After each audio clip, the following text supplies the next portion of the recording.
Welcome back, everyone, to El Nino Speaks.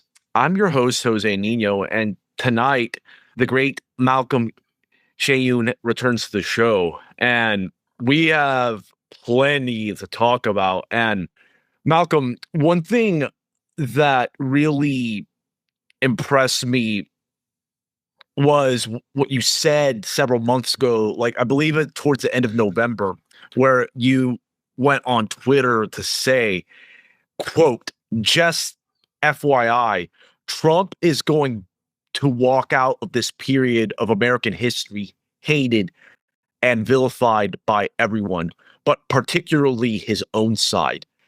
That's his historical role in this political collapse, end quote.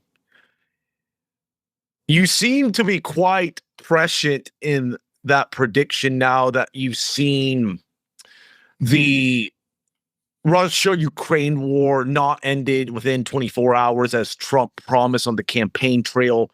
This whole Epstein debacle, the Israel-Gaza conflict, and then also Israel-Iran, and then the overall economic uncertainty. It just seems that multiple things are coming to a head on multiple fronts. And this has like the recipe for some type of system collapse happening within the next few years, or at least like a black swan moment that could see a fundamental restructuring of like the US system.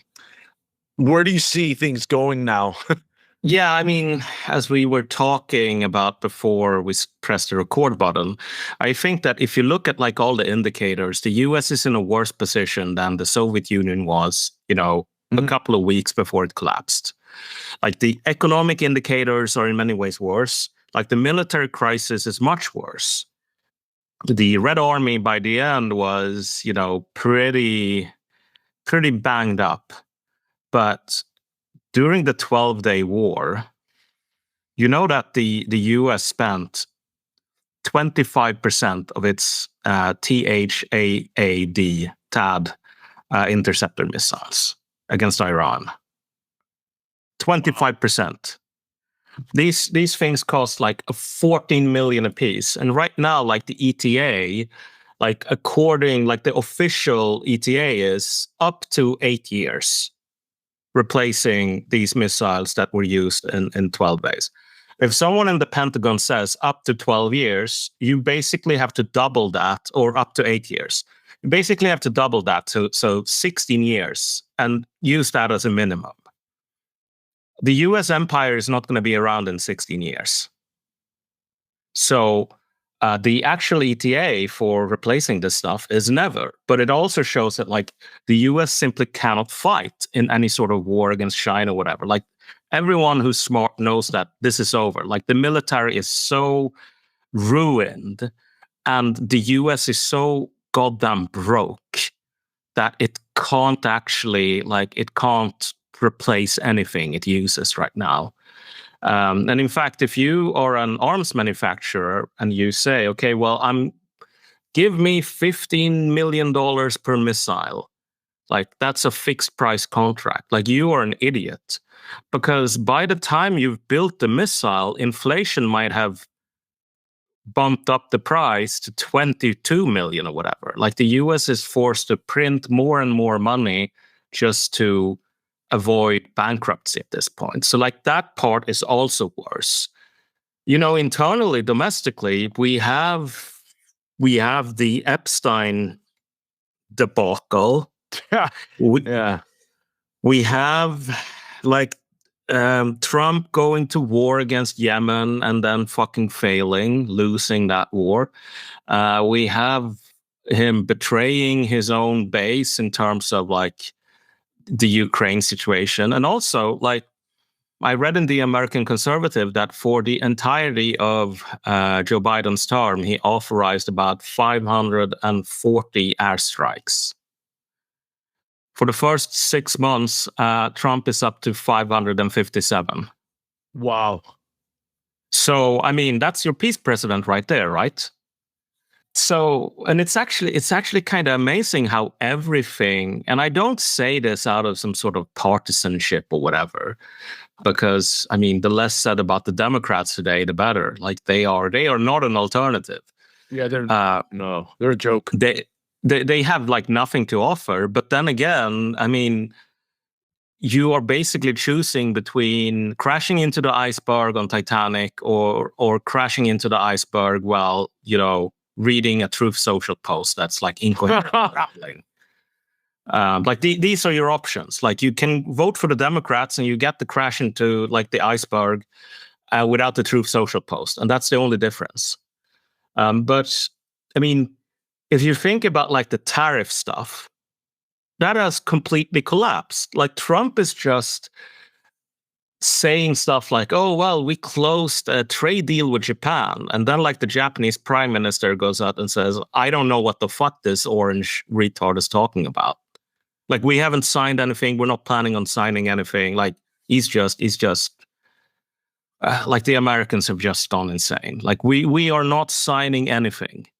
And so like he's just making this stuff up. And also like if you put that to one side and consider like the role of tariffs at this point, they're no longer about like reindustrializing America. Like that was always kind of a joke in terms of like if you knew anything about this stuff, you realize that the tariffs were hitting like actual importers of primary inputs like steel and so on.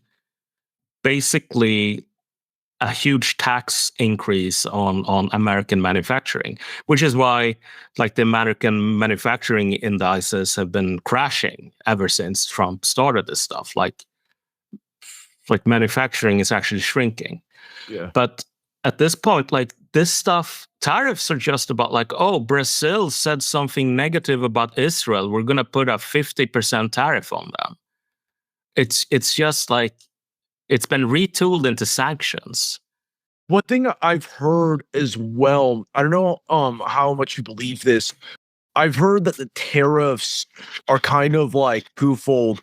Some people, I'm hearing some speculation that the tariffs are just like a desperate attempt for the U.S. to raise revenues for its bloated military industrial complex because the regular federal system of taxation isn't going to cut it. And they're just trying to like desperately find one way to do that. And that the tariffs revenues are not about industrial policy, and that instead what's going to end up happening is all these jobs that are supposedly like in China or whatever, they're not going to be reshored to the US. They're going to be like nearshored or friendshored to like other countries like Vietnam or Mexico or other countries in Central America and South America that are more in line with the US. What do you make of that?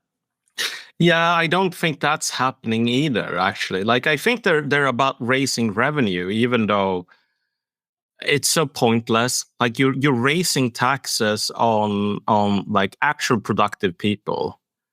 If you want to do something like in terms of raising taxes, you should do it on, healthcare companies or Finance, yeah. Yeah, finance or whatever. Like people who don't actually make anything in reality. Like they're playing around with like house money at this point. Just take it from them. It's not like you're going to have less widgets or whatever in your economy if you do. But instead, they're like, okay, this company actually manufactures car batteries or whatever, and we're going to put a 50% tax on them so they go out of business. Can't tax Wall Street. Like these people are our friends and they're so important. Like it's so short-sighted. But then you have the entire like mass deportation issue. Like how's that worked out? Like lower deportations numbers than Biden, way lower than Obama. You have all of these insane stunts like alligator Alcatraz. The less said about that, the better. And it's all just it's all just like an excuse to sell merchandise. It's like at that point of just like Crypto scam. Yeah, like it's we're gonna launch the fucking like alligator Alcatraz NFT or whatever. Meanwhile, like all of these big battles they picked, like, you know, sending people to seek whatever, all of these people have returned. So that failed. And like the Doge, what happened to that? uh, yeah, like I don't think anyone wants to remember that Doge was once a thing. And, you know, like Elon Musk is now accusing Trump of being in the Epstein files. And, you know, the way he's been acting, maybe he was onto something there. But like, I can't think of a single thing here. Okay, well, sorry, I can think of one thing that you could actually apply, like the promises made, promises kept, which is J6 pardons. So, I mean, that's one thing. Everything else has just been a total failure at this point. And worse than a failure, like you have this insane, like, the breakdown of any sort of command and control inside the political or economic system. Like there is no plan anymore. There is no, the left hand doesn't know what the right hand is doing. Like spending 25% of your missile interceptors to protect Israel from a war like nobody in the US administration wanted. That Israel initiated on their own after, you know, Trump went out and said, no, I specifically told Biden, Netanyahu not to do this. I don't think we need that right now. Then he goes and does it anyway. And, oh, shit, like all of these missile interceptors that we can't replace, we don't have the production lines to replace them. And that we needed for China. Oh, well, you know, Israel just ate up 25% of them. Like it's just such a joke. Do you believe that that's that inventory, that supply crisis was what prompted the US to pressure Israel to reach that ceasefire in general? Yeah, but yeah, I would say yes. But I mean, all pressure on Israel has just failed, just as all of this, like, okay, we're gonna find some sort of solution to the Ukraine crisis. Like that's all also failed. Like the US is so like it's in the throes of like super advanced senility at this point, where like you have someone like Elbridge Colby coming in saying we need to redirect our focus to China. And then, you know, 14 hours later, everyone in the building has forgotten about that. And now it's like, okay, we're going to throw all of our standard missile sixes into the sea, and we're going to sort of disarm our the Fifth Fleet, and we're going to use like 25% of our interceptors. Why? Because the Israelis did something really stupid that we didn't want them to. But wasn't the plan to do something else? Yeah, well, you know, plans change. Wasn't the plan to reindustrialize using tariffs? Oh, well, now they're about like punishing South Africa and Brazil for being mean towards Israel. Will using tariffs this way help US industry? Like, who cares? We can't remember that far back. Like everyone has given up. Like everyone has just checked out inside of the political system as well, I would say. Like that's what I'm hearing from people I talk to. Like they're just waiting for the shoe to drop, like the hammer to fall. We are at the point in, like, there's this scene in the Titanic where, like, you have like everyone's kind of evacuated, but the captain has to go down with the ship. So he's like at the bridge, and he can just see like the bridge is already halfway underwater, and he's just standing there, like walking around while, you know, in 90 minutes, like the water will be, or 90 seconds, the water will be over his head. But he's like, what is he gonna do? Like he's captain, he's on the bridge. There's nothing else. Like the lifeboats are gone. Like he's just walking around there waiting to die. Well, that's the attitude I sort of encounter when I talk to people in Washington.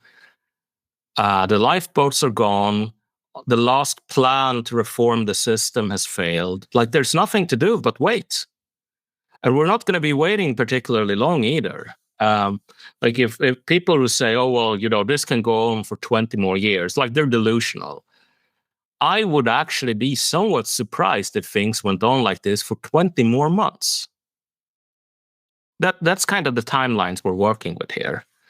We have a massive economic crisis in the pipeline. And there are just so many sort of large flashpoints. Like you have all of these protests against like ICE raids. You have like these latent political conflicts between the states and the central government, which first sort of flared up during Biden's sort of standoff with Governor Abbott in Texas. But now you have a similar sort of standoff, or you had, like it's kind of gone into remission for a while. But you had the same thing between Trump and Governor Gavin Newsom of California. And like when he sort of sounded the bugle here, like he had every single Democrat governor supporting him.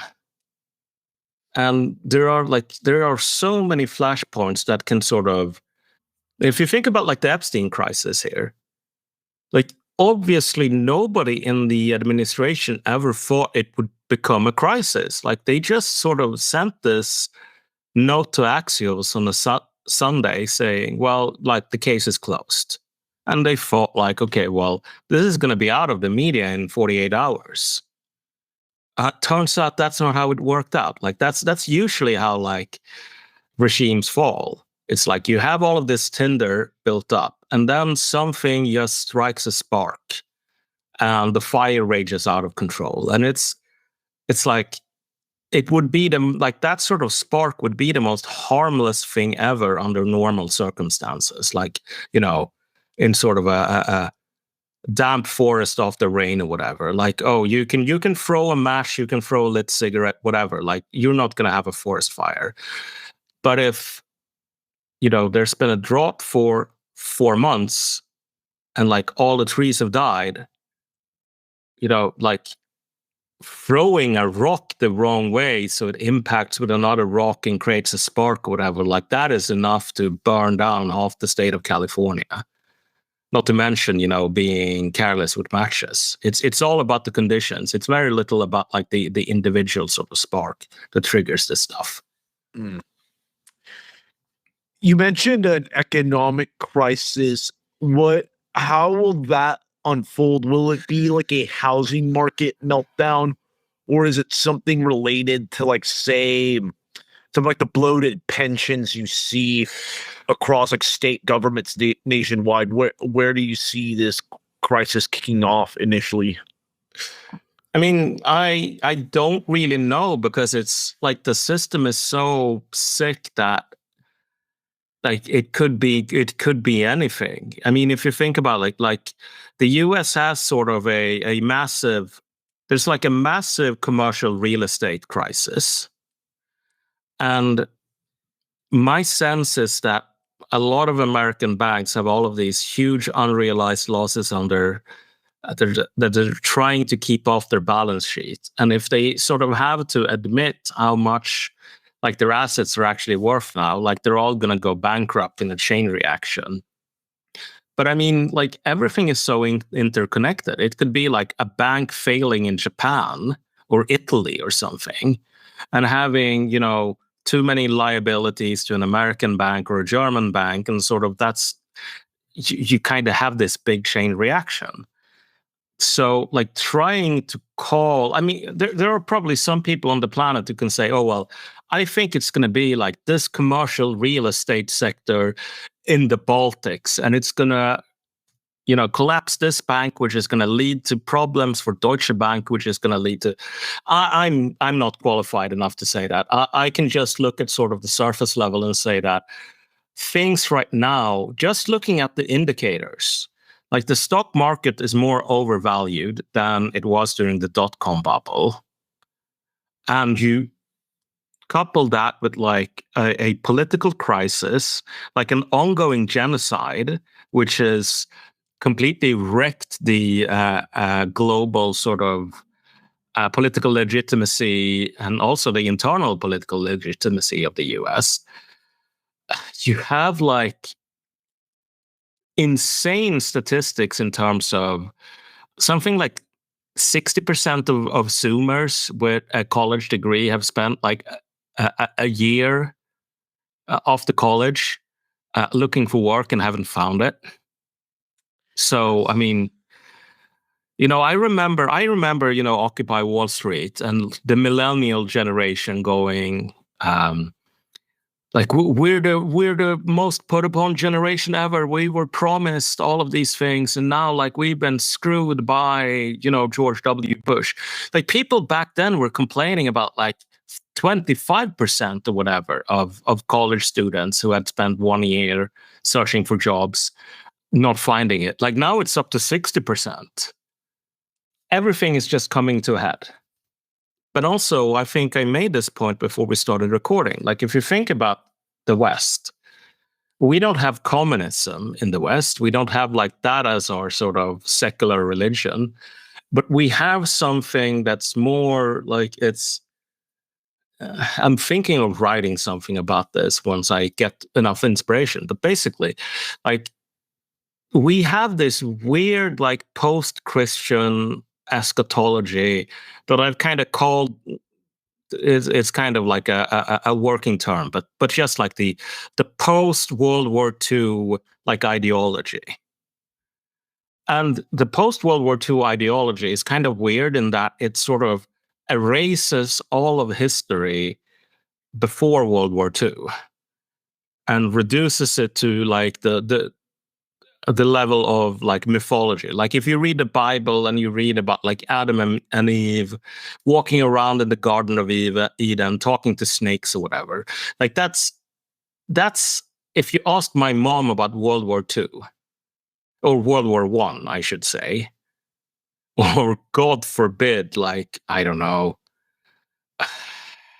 the wars in 1848 or something, like it would be on the same level. It's just like this weird mythological story, like in a time before real human time. And like nobody knows how the state of Israel was founded, that you had this sort of that Israel was a 19th century project, not a 20th century project. Like nobody knows that. Like if you ask them, it's like, oh, well, it was founded because of the Holocaust. And I point this out because like there has been like this really weird sort of erasure of history. I had a conversation even with my mom where I told her that like, okay, the point of the Spanish Inquisition was to make sure that like all of the Jews in Spain were, forcibly converted and then didn't relapse into Judaism. And so the problem for Jews in Europe in general has been that like, it's not that, oh, well, you are this inferior race or whatever, and we don't want you to convert. We don't want you to pollute Christianity. It's like, it's the opposite.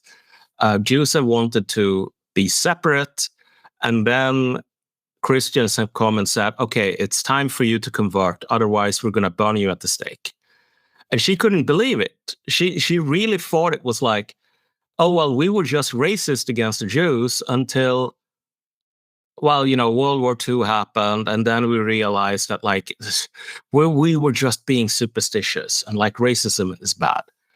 I point all of this out.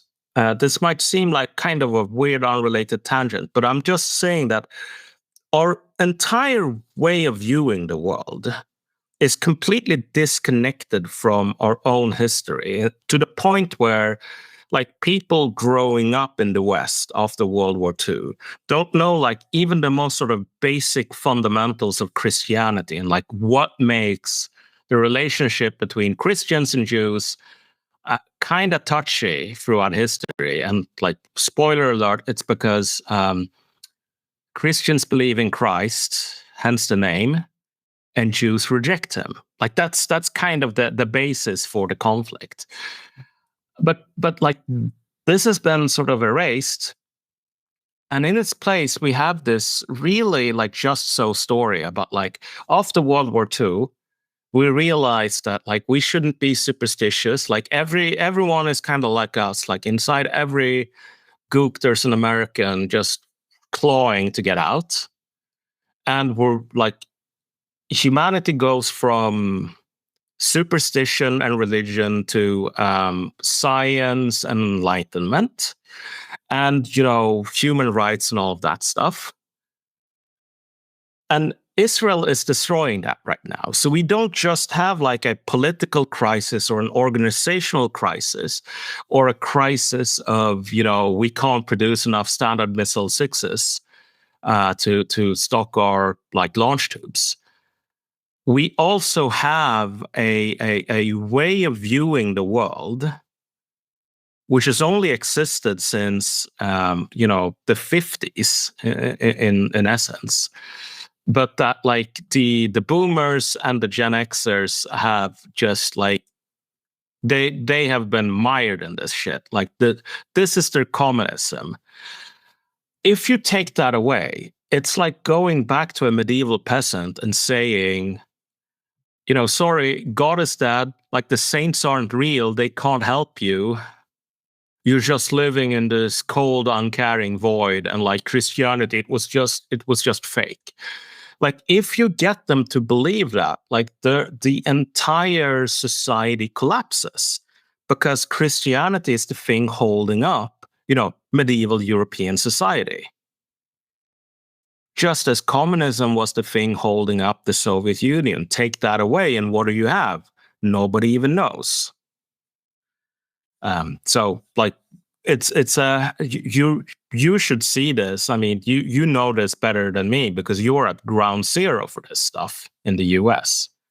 Yes, that point that you brought up about the Zoomers not finding jobs, I'm hearing so many cases of anecdotes that to the point where I believe it can be seen as anecdata at worst, if not data at best, of people like in supposedly high demand fields like STEM majors that can't find jobs like in the US, but then when they like apply to like places like Belarus or even certain second world countries, they're like instantly getting offers. Like there's I've been hearing increasing stories too of like China scooping up people in the Anglosphere that have like STEM backgrounds and all of that. But something is definitely afoot here, and by the end of this decade, it's not a stretch to say the US will look fundamentally different. I actually saw something pretty interesting. It's one thing when, the economy goes bad. Like we've had economic crises and so on. That's usually not what kills, regimes. Like if you think about the state of the Soviet Union and the living standards and so on, in the 80s, like it wasn't really that bad compared to the 90s or compared to I don't know, the 50s or God forbid like the 40s. Like things were pretty bad during the siege of Leningrad, but people weren't about to sort of tear down the system at that point, right? Because I mean they knew what they were fighting for. They had a much better living standard in the 1980s, but then, like, what was the point of any of it? Like, nobody knew. Well, and in this case, we have really, like, collapsing living standards at a point where, like, the entire sort of way people orient themselves is also collapsing. But here, I found a thing I was going to pull out. Like Rob Schneider, like this American sort of author, etc. He has like 2.1 million followers on Twitter. Like I saw him basically begging young people in public not to become anti-Semitic. Like, can you imagine that happening 3 years ago? No. Like, please, young people, don't become rabid Jew haters. Like, that would be an absurd thing to post because it's like, if you're becoming anti-Semitic, congrats, you're going into the garbage heap. Like, that you would be just excluded from the rest of society to the point where it's like, okay, well, feel free to become anti-Semitic if you want. Like, you will be wrecking your own life in doing so. Like, but now it's like, please, please, please don't do this. Don't do this critical mistake that so many people have done before. Like that is an indication of how quickly things are going. Like the entire dam is breaking here. And like there is going to be like a massive, I mean, on the point of anti-Semitism, I think like the US is going to go from being most philo-Semitic country in the world to being one of the most anti-Semitic in like, Yeah. one generation. It's gonna be a real turnabout.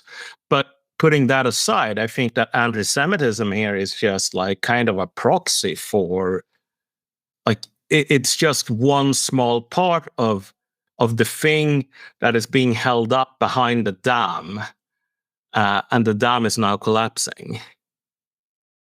Like once this sort of social order can no longer, I mean, if you think about like what happened in Russia after the Soviet Union collapse, it wasn't just, okay, well, now we're going to do some minor changes to our economic policy. Like we're going to shutter the Office of Industrial Planning. And that's it, because now we're no longer communists.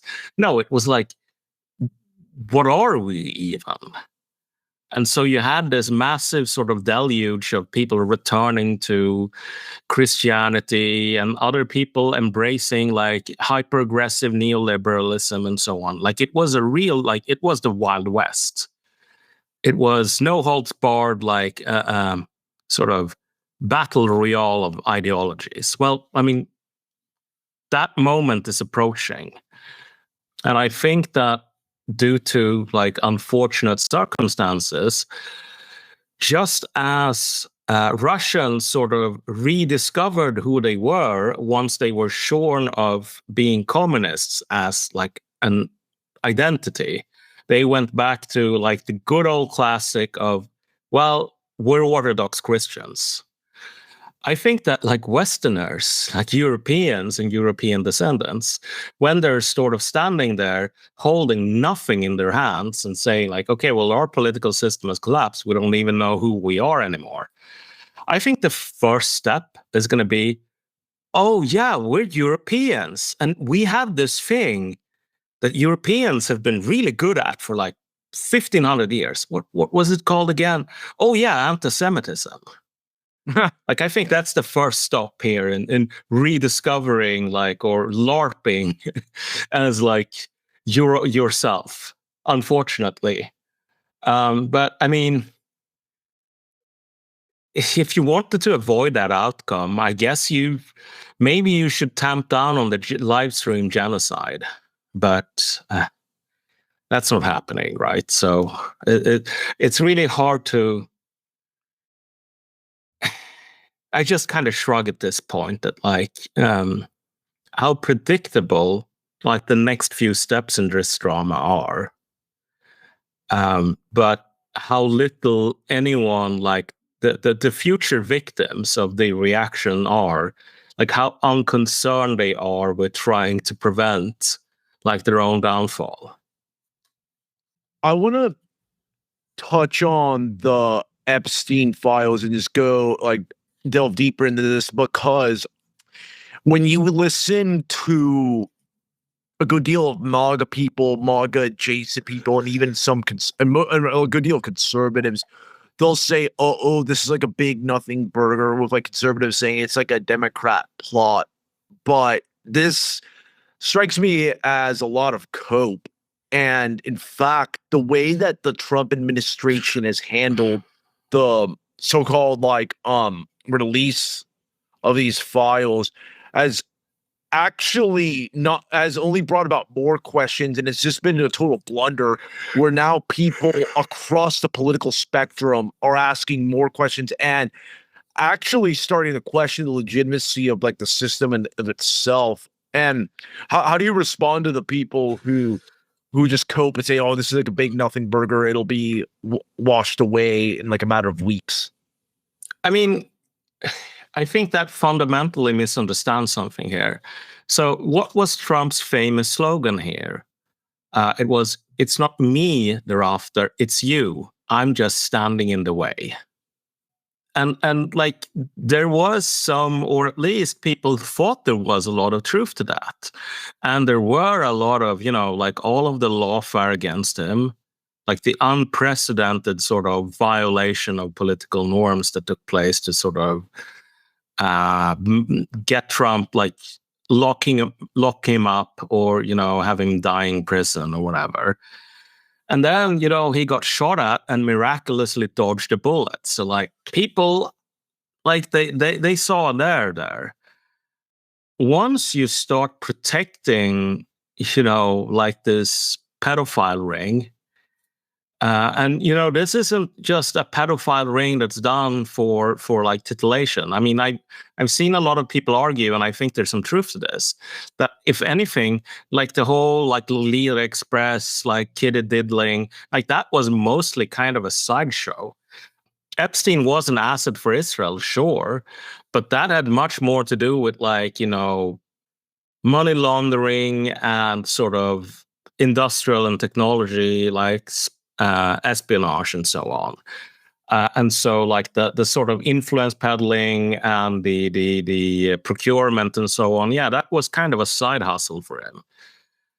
Like the problem here in some sense is not just, well, I mean, it really is a problem that these people are like genuinely evil and, satanic. But also, like what Trump is gone from standing in the way of the people attacking you to standing in the way of you trying to deal something about like the swamp. And the swamp he's protecting is like, okay, well, it's partly like satanic pedophiles, and the other half is not much better. Like the non-satanic, non-pedophile people are just people who basically want to dominate you and sort of make you a slave of a foreign nation. And once you sort of show that the game is completely rigged, and that all of your politicians, even the ones that like you actually went out on a limb and trusted, like they're just there to take advantage of you and sort of exploit you and throw you away. And again, like this is not just an Epstein thing. Like Epstein, it's kind of like the lightning rod. But I think that just as if you think about like the reaction towards Gaza, like when the Israelis shot at this church, and you had like this dam breaking and a lot of Christians saying, wow, like Israel, they're not really that nice about Christians. Like everyone knew this. Like everyone with two brain cells knew this.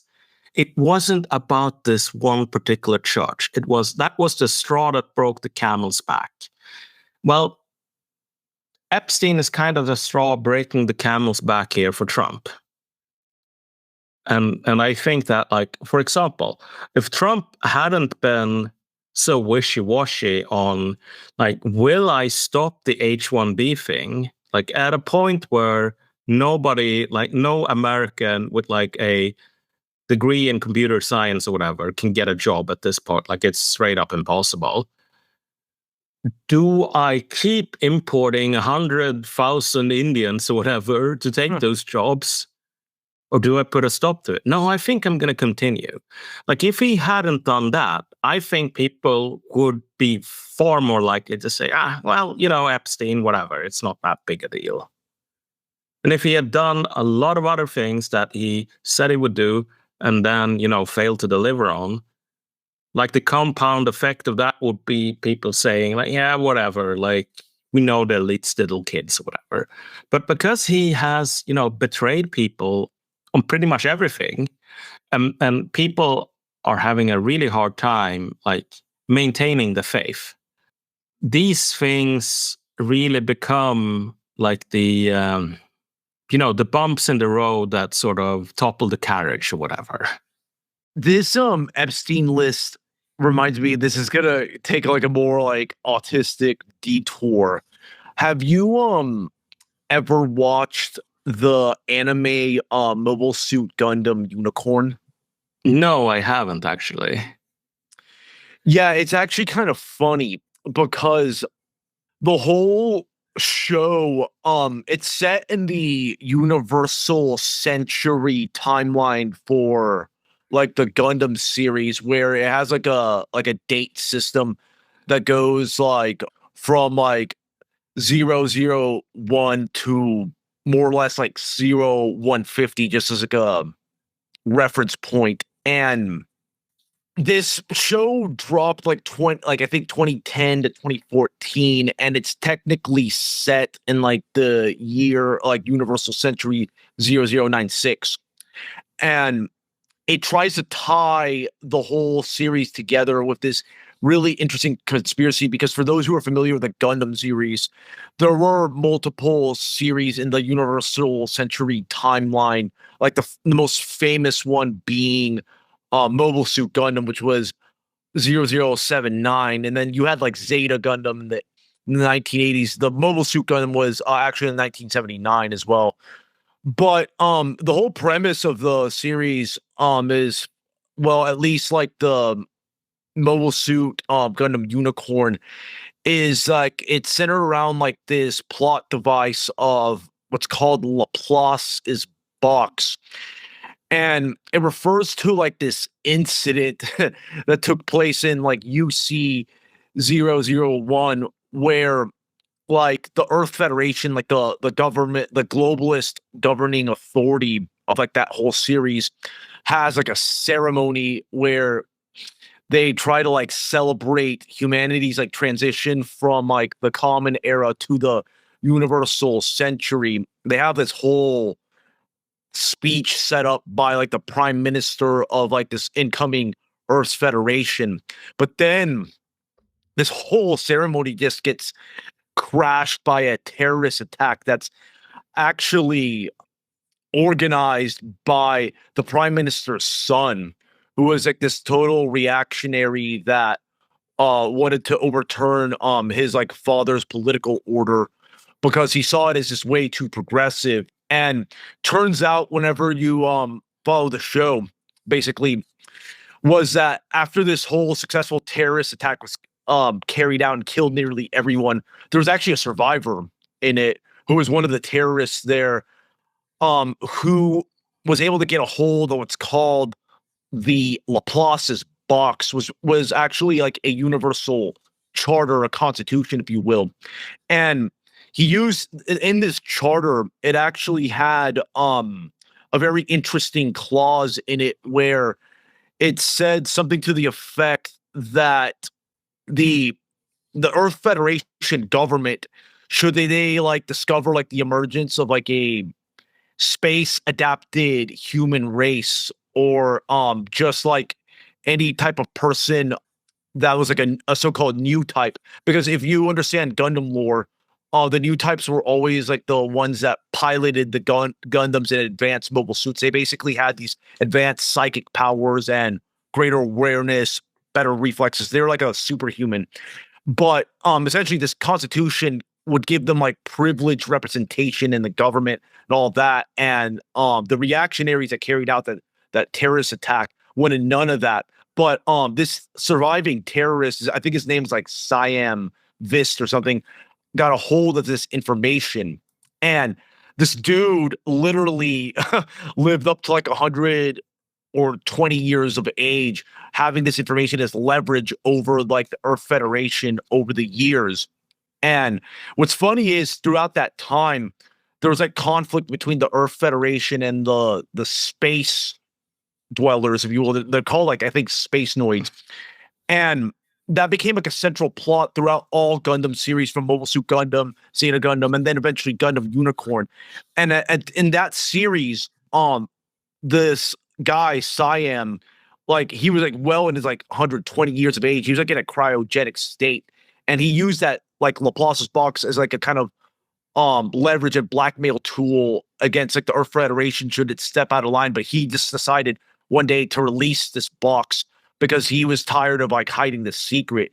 It almost seems that in this case, like the whole Epstein file, it seems kind of like it's like an IRL version of Laplace's box, that it has so many secrets like hiding many of like the regime's like dirtiest laundry, that if you were to like to release that, it would cause like a huge crisis of confidence. Do you think that like the full-blown release of this could lead to like a major like systemic collapse, if you will?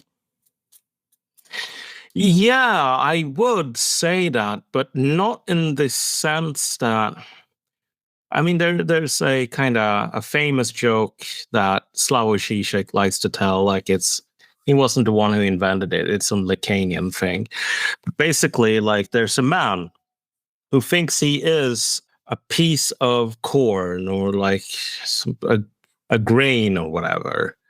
And so he's like deathly afraid of ever encountering a chicken.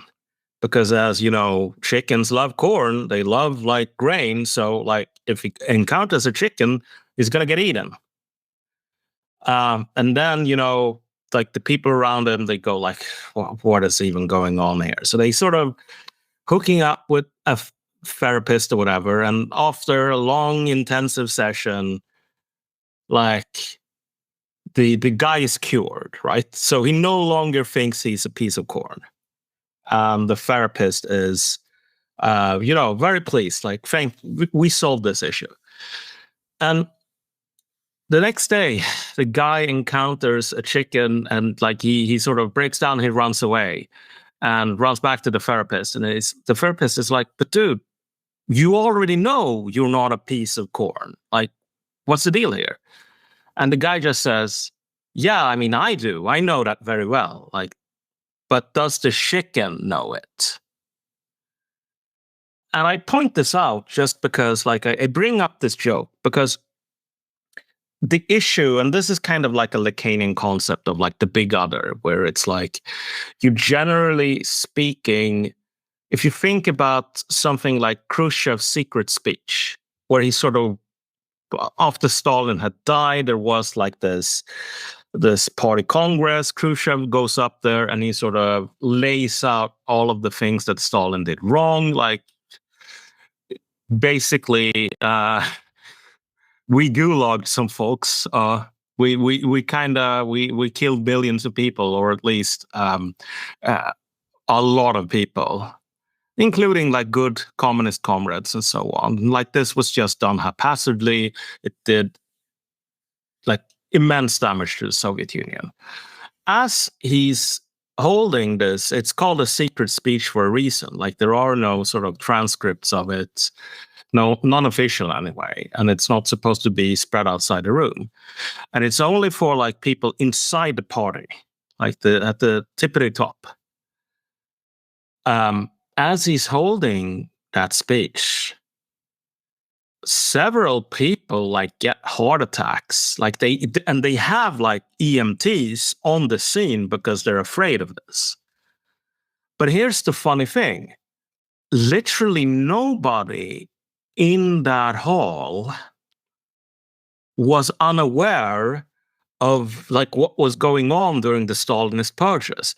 It would be impossible for them to be unaware of it because like these were people at the tippity top of the Communist Party. Like it was quite literally impossible for them not to know everything that Khrushchev was laying out as revelations in advance. Like everyone knew this.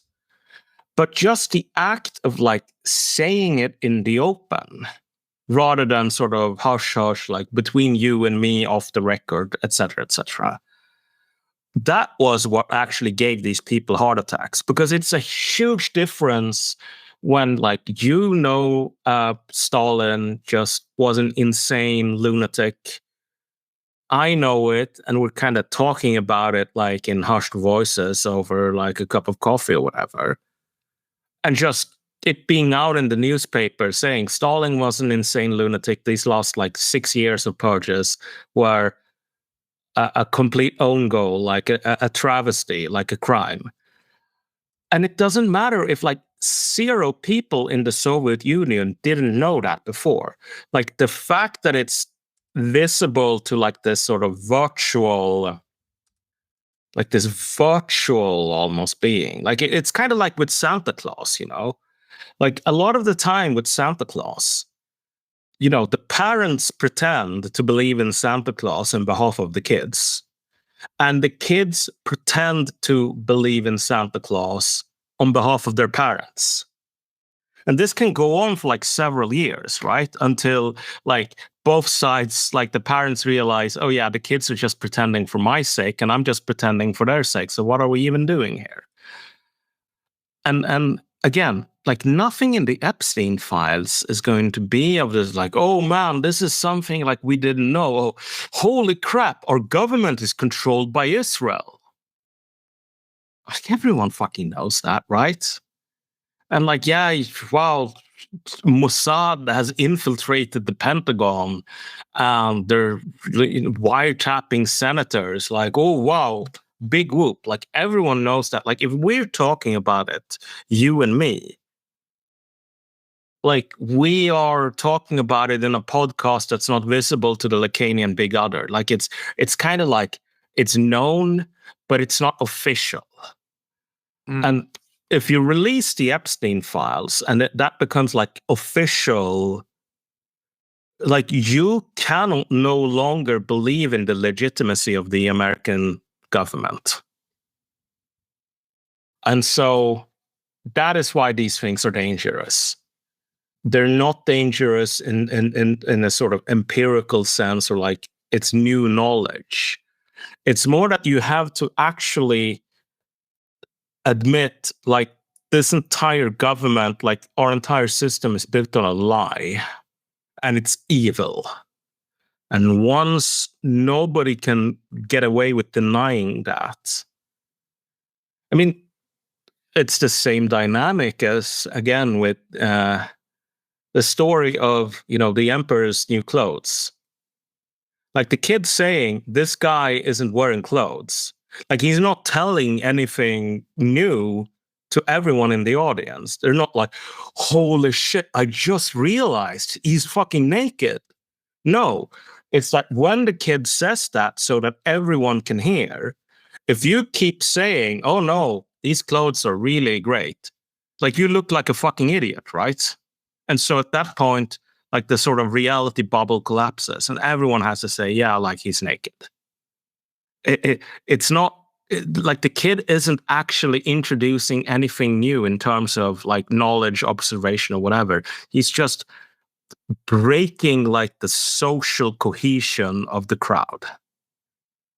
And once you break the social cohesion of Americans, boy, you better watch out because things are going to get crazy. Like there are so many, disparate factions that hate each other that are going to be pulling in completely opposite directions. And Trump has kind of had the role of very ironic in a way, like being sort of the last best hope for the West, like the guy, yeah, he's kind of an imperfect vessel and he's an asshole and all of that crap. Like you can still kind of believe in the system if you sort of join the Trump cult.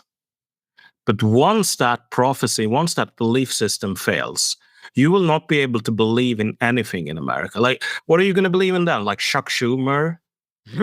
Yeah. like it's just a joke.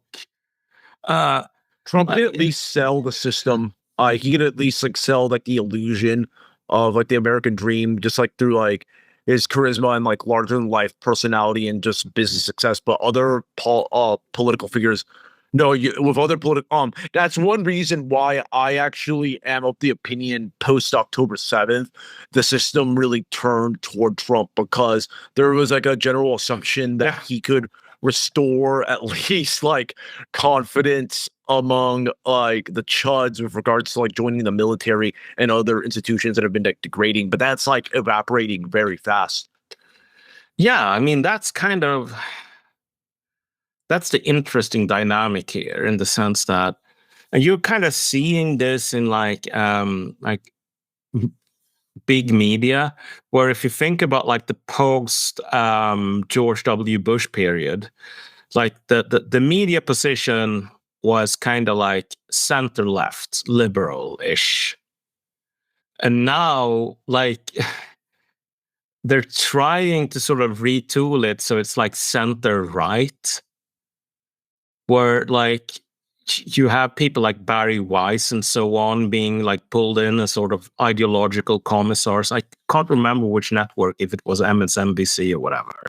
I think But like, yes, or yeah. oh yeah, CBS. Yeah, it's really creepy. You know that's even like weirder because Stephen Colbert got canned there, and then immediately she came in. And honestly, like I've never cared for Stephen Colbert, but from what I heard a lot of people say, he was actually covering Gaza a lot. And I think like he basically got the call like, yeah, you can't do this stuff, and he still did it, and yeah, got axed because there's only one sovereign. Yeah, and but it's like it's so desperate. Like Barry Weiss, like you can airdrop her wherever the fuck you want. Like she isn't going to be able to like wade into the shoreline like King Knut and just saying, okay, well, I as your king order you waves to stop lapping at my feet. The pain train has no brakes here. Like the insane sort of collapse of legitimacy here, you can't really do anything about it. But the fact that they're like trying in the 11th hour to like go, okay, well, we know we were liberal here for like 15 years or whatever, but now Israel is at risk. So now we're going to be like kind of milquetoast conservatives. And we hope you follow us along for the journey. Like it's so desperate. It's so like, it's so useless. But that's kind of where we are in terms of there is really no. You have all of these people. Like if you think about Tucker Carlson, for example, I mean, I've listened to him sort of talk about like, oh, well, where were you Jews when, you know, the campuses were anti-white? Like, I am almost quoting him verbatim. I don't think he said like you Jews. I think he said like, where were the Jewish voices or like the Jewish billionaires or something like that? But like the basic meaning here, the basic gist, like it's kind of, you can't really mistake it. It's like, okay, well, so suddenly you want to have some sort of purge of the universities because Israel is threatened. But when white people were threatened, you funded that crap. And now you want me to be a foot soldier for that. Sorry, I'm out. Like, I don't believe that. Like in the days of yore, someone going off the reservation like Tucker and just saying, yeah, well, you know, I don't really think these Jewish billionaires are dealing with a straight deck here. I think they're just trying to use me like cannon fodder, and other white people, like white conservatives, as cannon fodder. Someone like that would be sent to a nice farm upstate, if you catch my drift there. Yeah. But now it's like there are too many people hacking away at the Berlin Wall, so you kind of just have to let them, you know, take their pickaxes and sort of hack away at it, because you can't stop them. There's too many.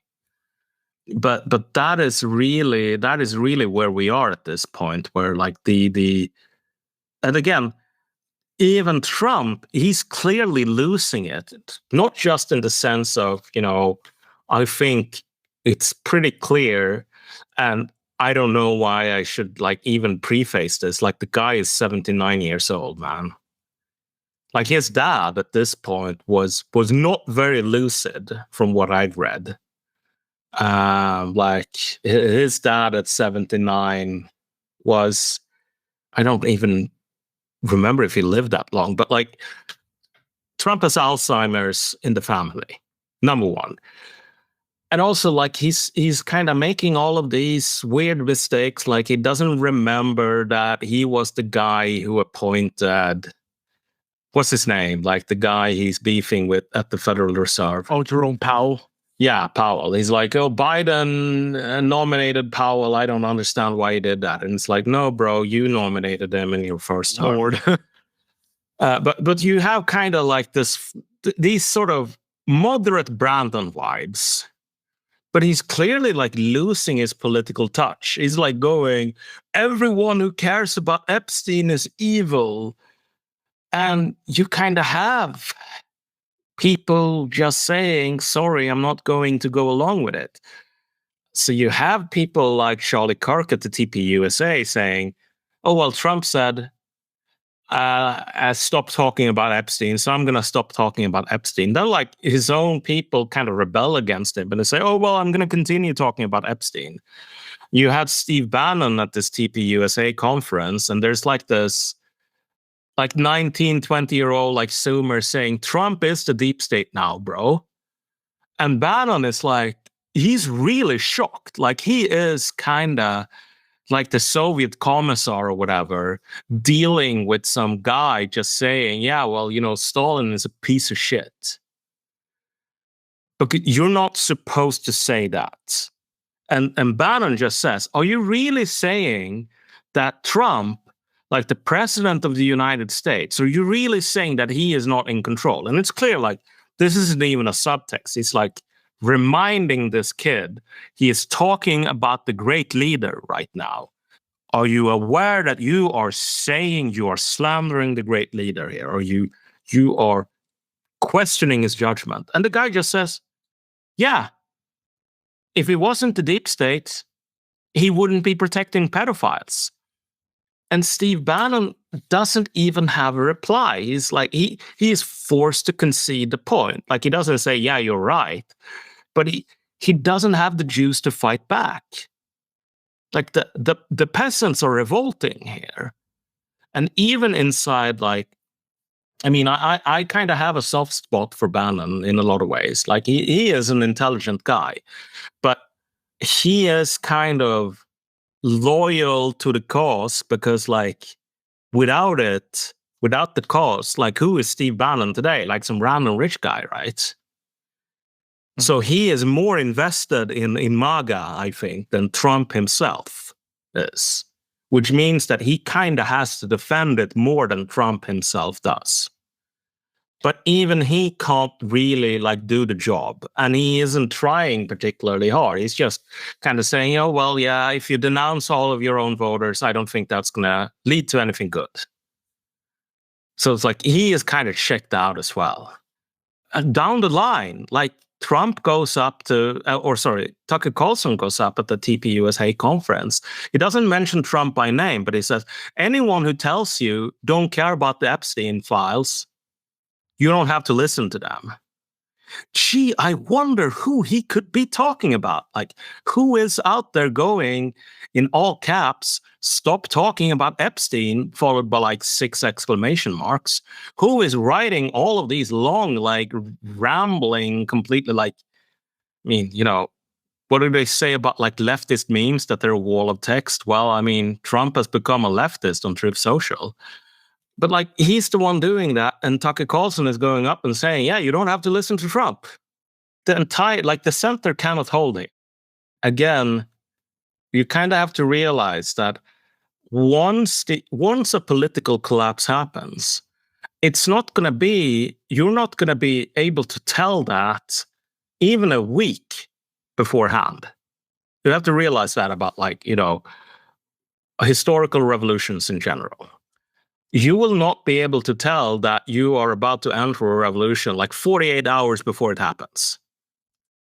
And, you know, the best example of this is the revolution that toppled the Tsar in Russia, like the February Revolution. What happened there? Well, you have all of these professional revolutionaries steeped in, you know, Marxist theory and all of that crap.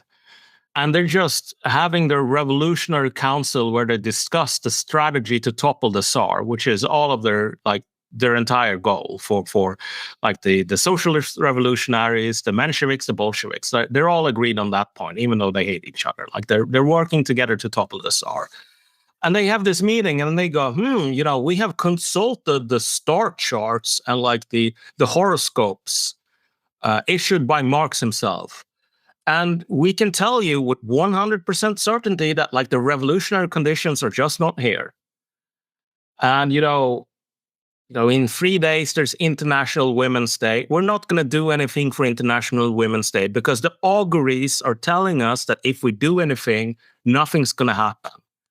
We have to wait a couple of months and then check back. And maybe then, Russia will be ripe for revolution. But this is the wisdom of the Socialist Revolutionary Council. And this pisses off like a bunch of, sort of coffee gophers, like the women making the coffee to the real revolutionaries. And they go, yeah, well, we're gonna, even though we've been told by the party or parties not to do anything for International Women's Day, we're gonna do it anyway. And so they do this like really impromptu. They just grab a bunch of women, they walk around St. Petersburg, they throw rocks at like factory windows, and they go into the factory floor and they drag like their husbands and so on out. And like, you have to join us for that sort of ad hoc demonstration. Suddenly you have like more than 1 million people out in the streets. And, things kind of go out of hand. And that is the point where like it's the Women's Day demonstrations that basically like are the proximate cause that toppled the Tsar. And, beforehand, all of the experts on revolution, like the people whose job it is to understand how revolutions happen, say, even if there's never going to be a demonstration on Women's Day, and even if it did, it wouldn't do anything. You cannot tell these things beforehand. Just as like the Trump admin couldn't tell that trying to bury the Epstein thing would create this massive, massive crisis for them. All you can say is that, like, if you have the conditions, it's like forest fires. You don't know when lightning is going to strike, or someone is going to throw away a match, or someone is going to go out doing some arson, or, whatever. A bomb is going to, fiddle with a lighter or whatever. You can't tell that. You can only say, if there's a spark right now, if someone does something stupid, half of California is going to burn down because all the trees are dead. Well, politically, all the trees are dead in the US right now. And things are about to get even worse, economically, socially. So, I mean, I kind of wonder to myself, like, will we even get to the 250th birthday of the US before the wheels fall off the wagon? And if you look at the military parade for the 250th birthday of the US Army, oh man, like that thing, you saw that, right? Yeah, I saw that. It reminded me of like that Epstein file pre-release to that whole show, the social media influencers. It was like the biggest joke / like letdown ever. It's actually like a very emblematic microcosm of just like where things are going in the United States. Yeah, I mean that parade was something else. Like that, I remember. I will, like, when I'm at the old folks' home, if there even are such things when I'm old, or even if I even do grow old, like, who can even tell with like the way things are collapsing? But if I'm at the proverbial old folks home and I'm like suffering from Alzheimer's and my brain is just fucking mush, I will remember where I was when that parade happened, because it was just so insane. Like, I was sitting there, drinking some hipster sour beer or whatever, just sort of doom scrolling like at the pub. And apparently there's this parade, and like I thought to myself naively, like, okay, it's a military parade, like we have those in Sweden, they have those in the fucking Baltics, and those countries, they aren't even real, but they can still do military parades. It's the United States of America. Like, obviously, like, it's not going to be fancy or anything, but it's going to look like a military parade, whatever. So I didn't pay attention to it. And then my American friends started saying, like, dude, you have to watch this.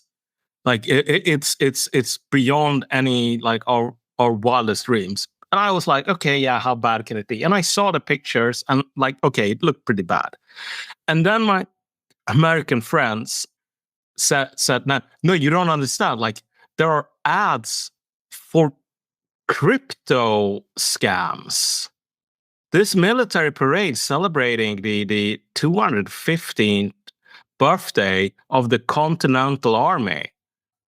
It's sponsored by some crypto companies. When I read that, I was like, okay, you got me, dude. Like, for a second, I thought you were being serious. But then I realized, like, this is something like a North Korean sort of satire paper would write, like, oh, those crazy Americans, they're so capitalist that even their military parades are sponsored by, crypto scams. Yeah. And then, like, no, dude, you don't understand. It's real. They sent me the video, and I just stared at it, and I started like giggling for 30 seconds. Like, how do you even parody this crap? Like, how do you even make fun of this? Like, we are hitting levels of imperial decay that shouldn't even be fucking possible here, dude. Like, what kind of country celebrates like the 250th birthday of the birth of its revolutionary army, sponsored by Coinbase? Yeah. It's just insane, man. Like, it's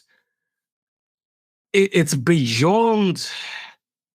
Like, you could not even make this up. If you tried to make a joke about this, like, people just go, no, sorry, I don't find that funny. Like, it's a bit too on the nose. Like, you're laying it on there a bit too thick, buddy. But that's where we are. Like, and at the same time, you had these huge protests, like the No More Kings thing. And at the same time, you had like active shooters on the 2 military bases.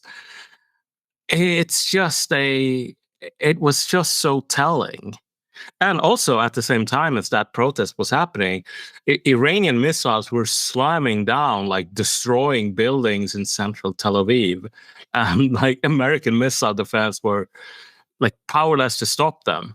But that doesn't mean that they didn't try, and they didn't spend like untold billions trying to shoot down the Iranian missiles. They still failed.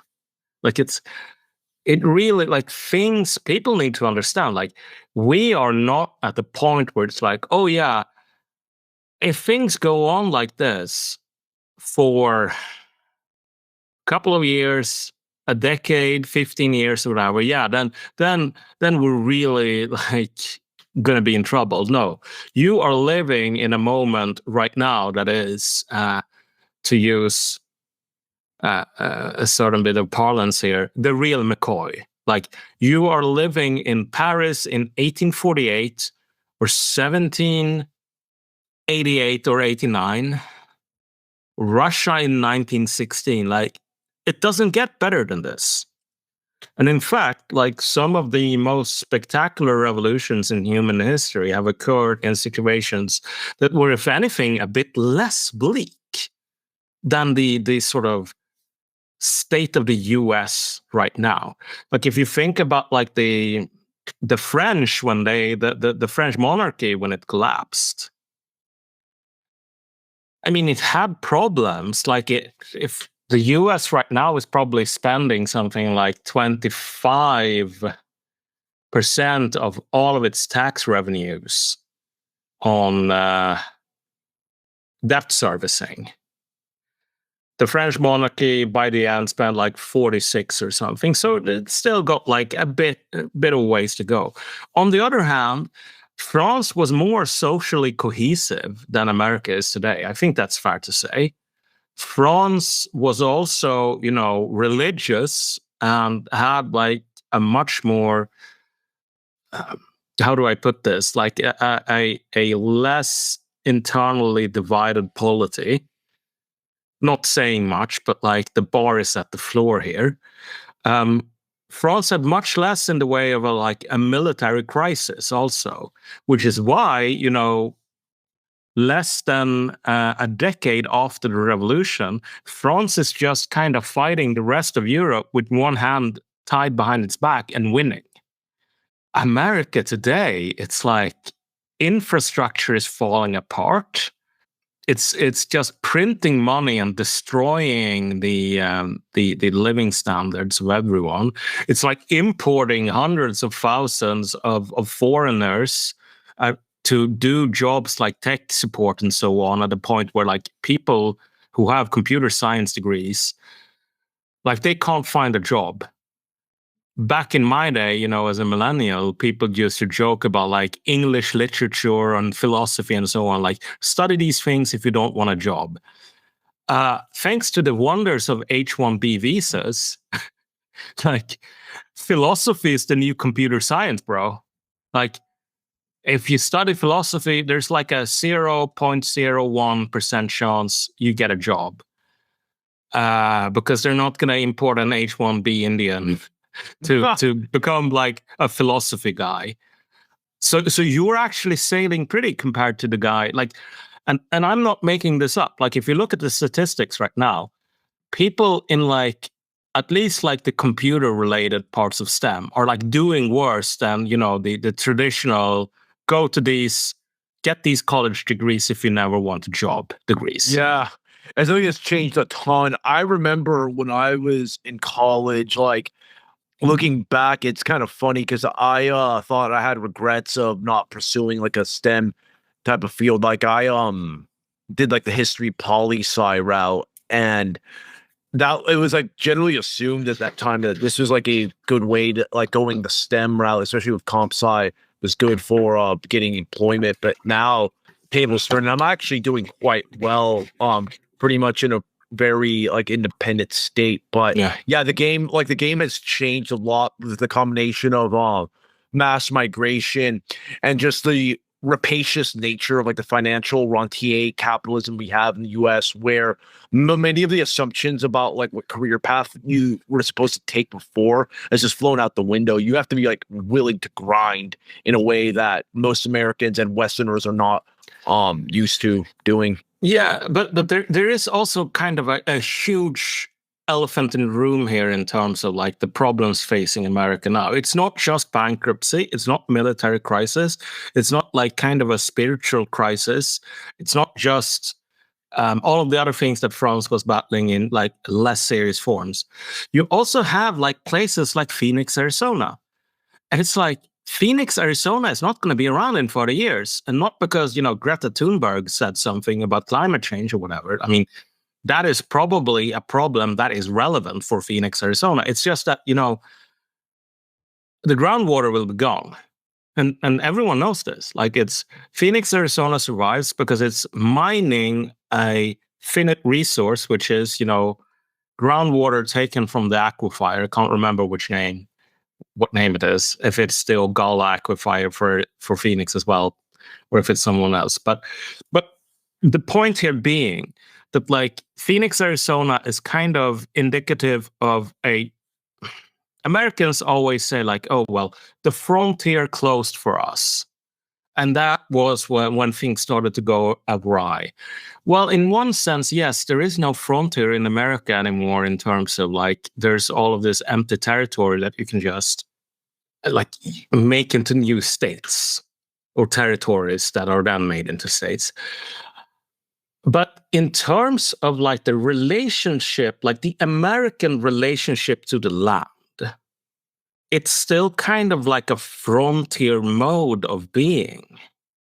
Like I live in a town called Uppsala here in Sweden. It's like the fourth biggest town in Sweden, I think. It's very tiny compared to like even a mid-sized city in the US. It's got like 170,000 people or something. Uppsala has been around here since I want to say, 1000 AD at least. So more than 1,000 years. So you can go out, I can walk for 40 minutes if I walk slowly, and I can go out to like all of these old, 800-year-old like burial mounds. And the place where you had all of these sort of religious festivities for in the Norse faith and so on. And then, you go down to the city center and you can see the spires of the Uppsala Cathedral. This is a building that started, I think it took like 260 years from start to finish. Like at least 2 centuries, if I'm not mistaken, which isn't really that uncommon for big cathedrals. Uppsala is a place where it's like, it's not like when it's expanding, it's kind of a problem. Like it's a headache for the city council. But it doesn't need to expand. Like it's been here for 1,000 years. It's probably going to be here in some form another 1,000 years from now, because like in some ways it makes sense. It's located next to a river. It has a bunch of like, we don't need to go into the details, but like human beings living here makes a certain bit of sense. You can compare that to, and this is kind of the way of the old world, right? Like if you go to Europe, like this is kind of how most cities are. They kind of even, like they have grown and shrunk like over the centuries. American cities, by contrast, are generally like old buildings are like, oh, well, this building was built 80 years ago. It's really old. And in terms of like how the civilization is laid out, you have stuff which would never happen in Europe. Like Phoenix, Arizona would never happen in Europe. And it's not just because like we don't have enough like inhospitable deserts that we can build golf courses in. It's like someone probably tried something like that 1,000 years ago and realized that like if you build a city in a desert and you sort of can only draw water from the aquifer, once the water runs out, the city is going to be gone. But there are so many cases in the US where the relationship to the land and the way that the society has been organized do not make sense and cannot be sustained. Like nobody believes Phoenix, Arizona can stick around 50 years from now, unless, someone comes up with like replicator technology from Star Trek or whatever, where you can just make water out of thin air. Fine. But otherwise, the water is going to run out, and then everyone is going to move, and it's going to become like the biggest ghost town in the history of the human species. And where are those people going to move? And like, you think the federal government is going to like go in there and do some sort of program of responsible resettlement where it's like, oh, well, everyone who moved to the city that is no longer viable, like we're all going to find them like new places to live. We're all going to like make sure this process is painful and not disruptive and blah, blah. Like the federal government couldn't pour water out of a boot if instructions were printed on the heel.